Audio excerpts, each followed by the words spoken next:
Hello good morning friends, welcome to our YouTube channel MR classes and physical academy. जैसा कि आप जानते हैं कि हमारी हिंदी की सीरीज़ मैंने चालू की है, ये उस सीरीज़ का दूसरा वीडियो है। इसके पहले मैंने आपको भाषा का क्रम सिखाया था। आज मैं आपको स्वरों के बारे में थोड़ी सी जानकारी दूंगा। सबसे पहले हम बात करते हैं स्वर क्या होते हैं। तो स्वर एक ऐसी ध्वनि होती है जिसे हम तोड़ नहीं सकते, या मैं ऐसा बोल सकता हूं कि जिसे हम स्वतंत्र रूप से बोल सकते हैं, वो स्वर होते हैं।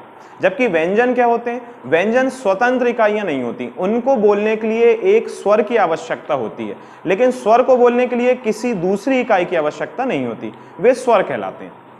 स्वरों की बात करें तो स्वरों का भी वर्गीकरण आता है। जैसे स्वरों के वर्गीकरण में मैंने चार्ट बना के रखा है आपको। उच्चारण के आधार पर स्वर अलग होते हैं, लेखन के आधार पर स्वर अलग होते हैं। कुछ स्वर ऐसे होते हैं जिनको हम लिखते हैं लेकिन बोलते नहीं है। उच्चारण के आधार पर स्वरों की अगर मैं बात करूं तो उच्चारण के आधार पर स्वर होते हैं 10 तथा उच्चारण के आधार पर व्यंजन होते हैं 33। इन दोनों को आप जोड़ोगे तो 43 होंगे। दो इसमें अयोगवाहक जोड़ के पूरे 45 बन जाते हैं। लेखन के आधार पर अगर मैं बात करूं तो 13 स्वर होते हैं तथा 33 व्यंजन होते हैं। लेकिन अगर स्टैंडर्ड लैंग्वेज में, मानक हिंदी की मैं बात करूं, अगर आपसे एग्जाम में क्वेश्चन आता है कि स्वर और व्यंजनों की संख्या बताएं, तो आप इस चार्ट को ना ध्यान रख के केवल इस लाइन को ध्यान रखेंगे, 11 स्वर और 33 व्यंजन। क्योंकि जितने भी एग्जाम में क्वेश्चन आता है तो वो स्टैंडर्ड लैंग्वेज के बारे में ही पूछता है हमेशा। मानक हिंदी में 11 स्वर तथा 33 व्यंजन होते हैं, इस चीज को आपको ध्यान रखना है। स्वर कौन कौन से होते हैं, कैसे ये 10 हैं, यहाँ 13 क्यों हो गए, यहाँ 11 क्यों है, इस चीज के बारे में मैंने आपको बाजू में लिख के रखा है, उस पर समझाता हूं। अगर बात करते हैं हम स्वरों की, तो स्वर अगर 10 स्वर तो शुरू से चले आ रहे हैं। अलग अलग कमेटियों ने अलग अलग स्वरों को प्रस्तावित करा, टाइम टाइम पे वर्धा समिति और दूसरी अन्य समितियों ने कई कई स्वरों को जोड़ा।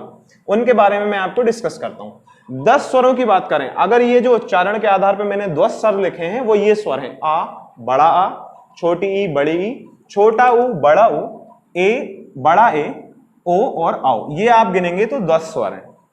11 जो स्वर हैं जिसको मानक हिंदी में स्वर माना गया है, वो आपका ऋषि है। इन 10 के साथ एक और स्वर जोड़ दिया जिसका नाम है ऋषि, तो ये हो गए 11 स्वर। अगर 12 स्वर की बात करें तो ये तो थे 10 यहां तक।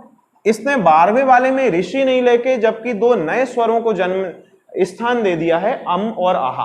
हालांकि कई हिंदी के प्रोफेसर्स और जो व्याकरण है, जिनको व्याकरण का अच्छा नॉलेज है, उनको व्याकरण बोला जाता है, तो वो व्याकरण इसको स्वर नहीं मानते हैं।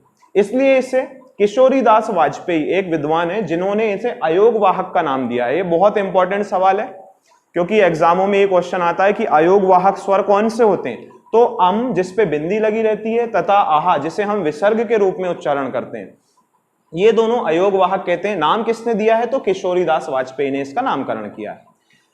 13 स्वर हो गए। 13 देखिए आप, मैंने यहां लिखा है लेखन के आधार पे 13 स्वर होते हैं। कौन कौन से 13 हैं?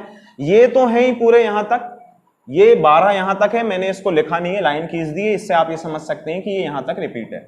अम आहा मतलब अयोगवाहक उसमें जुड़े होते हैं, तो वो 12 और एक प्लस ऋषि जोड़ दें तो 13। इस प्रकार से लेखन के आधार पे 13 स्वर, उच्चारण के आधार पे 10 स्वर, लेकिन मानक हिंदी में माने हैं 11 स्वर। तो अभी इस वीडियो में मैं आपको केवल स्वरों के बारे में बता रहा हूं, क्योंकि व्यंजन का वीडियो बनाऊंगा तो ये वीडियो बहुत लंबा चला जाएगा, इसलिए मैं उसके लिए एक सेपरेट वीडियो आपको अगला दूंगा व्यंजन का। चलिए अब हम बात करते हैं स्वरों के प्रकार कितने होते हैं।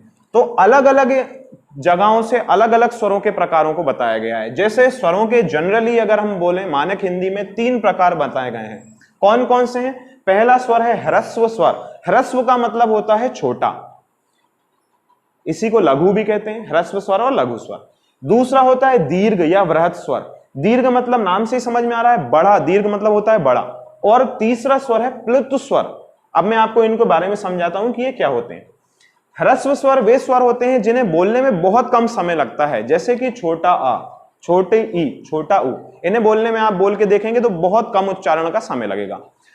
दीर्घ स्वर जो होते हैं इनकी संख्या 7 है, जिन्हें बोलने में थोड़ा सा ज्यादा समय लगेगा, जब भी उसका नाम दीर्घ दिया गया है। जैसे बड़ा आ, बड़ी ई, बड़ा ऊ, बड़ा ए तो दोनों ही दीर्घ में जाते हैं, ए और ए।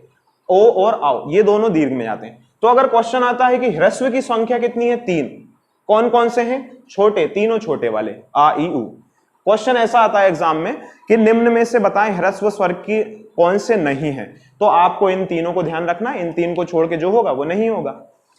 दीर्घ स्वरों की अगर मैं बात करूं तो दीर्घ स्वर 7 प्रकार के होते हैं, ये लिखे हुए हैं आपके सारे बड़े बड़े वाले। सबसे इंपॉर्टेंट जो है प्लुत स्वर है, क्योंकि लोगों को इसकी जानकारी नहीं कि प्लुत क्या होता है। तो प्लुत स्वर वे स्वर होते हैं जिनके उच्चारण में दीर्घ से भी अधिक समय लगता है। जैसे कि हम किसी शब्द का, किसी मंत्र का उच्चारण करते हैं, जैसे आप शब्द बोल के देखें ओम, तो अगर हम ओम बोलते हैं तो उसको जनरली हम ओम बोल देते हैं, लेकिन जब हम प्राणायाम और योगा करते हैं तो हम अपनी सांस को भरते हैं और उसको लंबा उच्चारित करके हम ओम बोलते हैं। तो जो वो ओम लंबा उच्चारण है उसके नीचे ऐसा डमरू जैसा चिन्ह लगा रहता है, ये प्लुत का चिन्ह है। इसका मतलब है कि हमें इसके पहले वाले जो अक्षर है इसे खींचना है। जैसे ओम, अगर मैं राम बोलता हूं तो जनरली तो राम हम ऐसे लिखते हैं, लेकिन अगर इसको प्लुत स्वर के साथ जोड़ के बोलूं तो इसको मैं खींच के बोलूंगा राम, मतलब उस स्वर को मैं खींचता हूं तो वह प्लुत कहलाता है। तो ये है 3 प्रकार के वर्गीकरण स्वरों के। ऐसा नहीं है कि इतने ही वर्गीकरण है, जीवों के आधार पे, मतलब हमारी टंग के जीवा के आधार पे स्वरों को अलग हिस्से में बांटा गया है। जैसे कि जीवा के आधार पे भी 3 स्वर हैं, अग्र स्वर, मध्य स्वर और पश्च स्वर। अग्र स्वर मतलब जिसमें हम मुंह के अगले हिस्से से बोलते हैं उसे हम अग्र स्वर कहते हैं। जैसे कि अग्र स्वर में ई और ई आता है, छोटा ई और बड़ा ई दोनों अग्र स्वर में आते हैं, ए और ए ये भी अग्र स्वर में आते हैं। अगर क्वेश्चन आता है अग्र स्वर की संख्या कितनी है? 4। कौन कौन से हैं? ई ई ए ए। मध्य स्वर की बात करें तो मध्य स्वर की संख्या है 1। कौन सा है? अ, जिसको हम बोलते हैं तो हमारे गले में बीच में से आवाज निकलती है आ से। और पश्च स्वर की अगर मैं बात करूं तो पश्च स्वर जो है आपके 5 होते हैं। कौन कौन से होते हैं? ऊ, बड़ा ऊ, ओ, बड़ा ओ और बड़ा आ, ये आपके पश्च स्वर हैं। तो ये जो आज का वीडियो था ये स्वरों के बारे में एक छोटी सी जानकारी है। ऐसा नहीं है कि स्वर इतने होते हैं, हमारी ऑफलाइन क्लासेस जो चलती हैं इसमें हम बहुत से लेक्चरों में इनको समझाते हैं, लेकिन ऑनलाइन का एक क्राइटेरिया है, उसके हिसाब से ये आपके लिए वीडियो बनाए जा रहे हैं। अगर आपको हमारे मटेरियल, हमारा कंटेंट पसंद आ रहा है तो आप हमारे चैनल को बार बार विजिट करें, लाइक करें, सब्सक्राइब करें और अपने फ्रेंड्स के साथ शेयर करें। Thank you very much.